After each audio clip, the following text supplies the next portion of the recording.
Hearing difficulties. About the shell of my right ear, it's true there's something ominous. Added to the chorus of voices I can hear is a thin, continuous, rushing noise like the sound of the sea, or like an old valve record player left on through the night. In a hearing clinic's waiting room, someone's worse off than yourself. Putting up the CT scan, he shows what lies beneath the skin, and bad news after hours of patience arrives in the shape of a paler shape about the size of a coin. God help you comes from overseas. It means the very best of luck in the English of a Japanese, and it's true you need it when a consultant pats you on the knee, offering some courage, lays his hand on you and says, "You'll be wondering soon, why me?" But I was thinking, well, why not? What would they mean, the hours of boredom and jokes about a poet going deaf, all things being equal in sickness and in death? If not that here's just another of those people.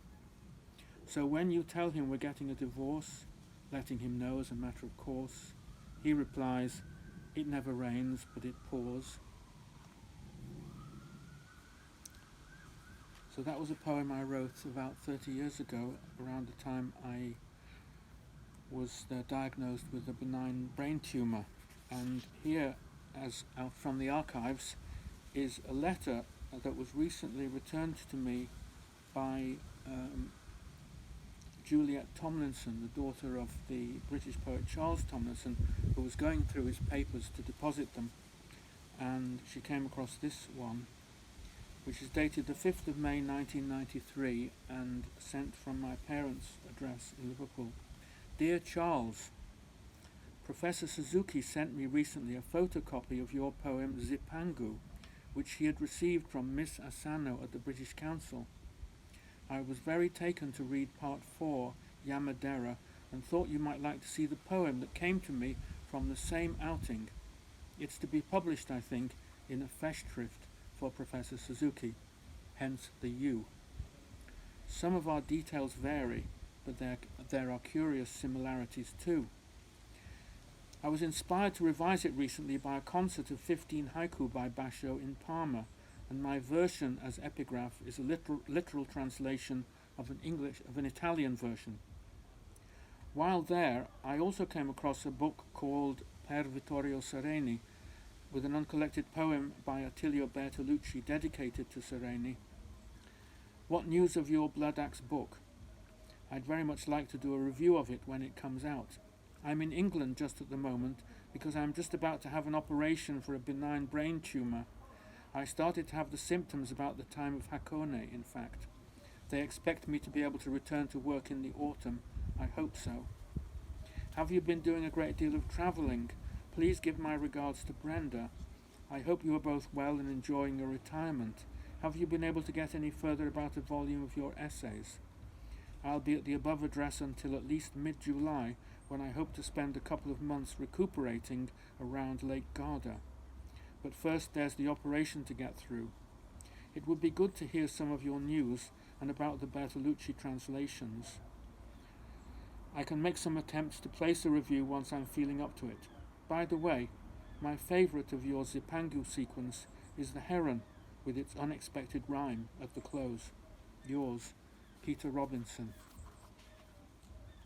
So here's the poem that I mentioned in the letter. It's called Deep North, and the epigraph is an English translation of the haiku that Basho wrote when he visited Yamadera, which is near to the town of Sendai, where I worked at the university for about 14 years, and Professor Suzuki was the professor when I first went there. So here it is, Deep North. What silence penetrating rock, the voice of the cicada, Matsuo Basho. On the platform at Sendai, waiting brought up this example. Were there one or more voices in his cicada verses, silence penetrating rock, at a local mountain temple? They're plural, you'd reply. and were close readers of the English graveyard school codebreakers redeployed once hostilities had ended. I wondered, was it true, your half-serious theory, that Basho was a government spy? Wood stakes at Yamadera were memorials for their dead, with new names to fend off terror at death, you might have said, staring at rice fields and roof shapes from the highest viewing platform. Inspiration for a visiting poet.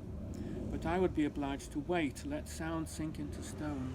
The noise of gunfire, I supposed, uncovered thoughts of someone dead 10 years, but no less hurt at warfare and war's echoes. It was just a bird scarer's report. Now I'm going to finish by reading a sestina I wrote during that convalescent summer, which I wasn't able to spend by Lake Garda. I wasn't anything like up to it.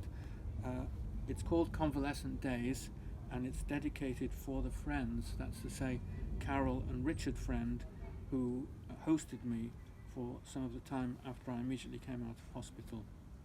Here it is, Sestina, Convalescent Days. I wake as a cock crows into the haze of Lacrolube eye gel. My convalescence has blurred slow, changeable summer. Arranged rose petals imperceptibly age on a windowsill. The sloping lawn is speckled with daisies and dark birds. Leisurely debates about what birds have dared to feed bring back a haze of handbook illustrations to the lawn. Lunching with friends helps convalescence. Chaffinch, thrush, a starling. At my age, I ought to know. It's already late summer. You've made a present of this summer. Its lost hamster, hurt Ginger Tom, the birds taking dust baths. Bad news in our age of domestic wars, homes through a haze. Brought by too much sun. Convalescence is no trouble. Someone mows the lawn. In avenues and parks beyond edged lawn, life expands across distances all summer, then shrinks to headaches of convalescence. On a video, forgotten hits by the birds start into a fiercely yearning haze that means remorse. So this is middle age, and we have begun to feel our age. The shadowy figures around your lawn are husbands and wives lost in the haze, or maneuverings of a different summer. What went wrong? We're not free birds, and life itself's become a convalescence. Keeping going is what convalescence mainly entails. One daughters of an age, or thinks so, to act like the little birds and bees. She sunbathes, sulking on cut lawn, plays social tennis or piano through summer. Carol, she's your own Dolores Hayes. Most of these birds will abandon your lawn, and convalescence is another way to age. Just so the summers must become autumnal haze.